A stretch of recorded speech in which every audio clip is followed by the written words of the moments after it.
Okay, today we're going to go over bleeding brakes. Unfortunately, I'm not going to do it the easy way, or the hard way I should say, which would be, I've tried it before and it's almost impossible. I'll show you how the more difficult way is done. Basically, you take for the rear brakes, the front brakes are really easy. You just bleed them just like you do a car.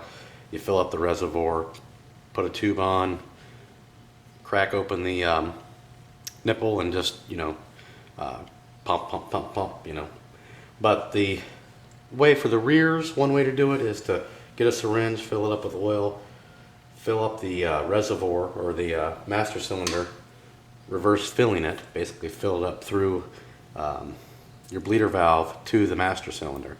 But that way is even very difficult. You still have to pump a lot with the rear brake. So the easy way to do it is going to be with a brake bleeder. Basically, I've already bled them. I'll bleed them again to show you how it works. The main key on the brake bleeder is to keep your reservoir, or your master cylinder rather, full. You got to keep it full constantly. You don't want to let air get into there. So move us a little bit. Move you up here a little bit. So yeah, you want to keep it full. If you let it drain, then you essentially you're letting air back in the line. So the first thing you want to do is make sure your bleeder valve is completely closed, have your hose hooked up, and then start cranking the bleeder. Oops. Start cranking the brake bleeder.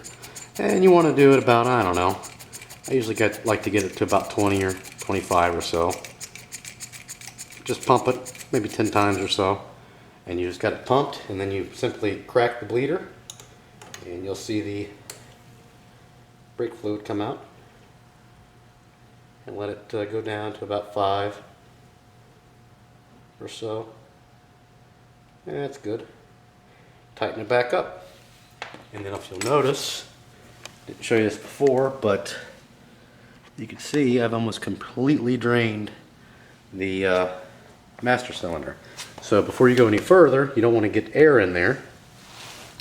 You want to put some more brake fluid in your master cylinder. And for the rears, I am using the syringe for that. So just put it in your brake fluid. Add some brake fluid in there. And then fill up the reservoir. Not all the way to the top, because you should be done really with the rears on about one pump, or one take I should say. There you go, you got that filled up where you need it to be. And you should have good brake pressure, which we do. And the cars, doing a car is very similar, same thing.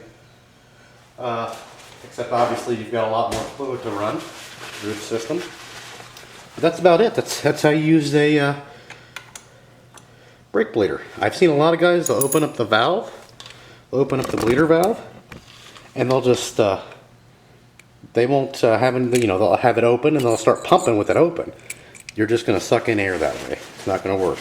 That's the key to these bleeders, is to pump them up, then crack open the valve, and so on. It's got a little release on it here. And that's about it. We can do a full review on this bleeder bleeder if you would like. I can show you what it comes with and that kind of thing. I may do that, but for now, that's the rear motocross brakes. They are bled, and that's about how long it took me. That was it. Really easy to do. If you do it the old-fashioned way, it can take an hour. I mean, with a syringe or just filling up the reservoir, it's ridiculous. So there you have it. Please feel free to post questions, comments, rate and subscribe, and as always, thanks for watching.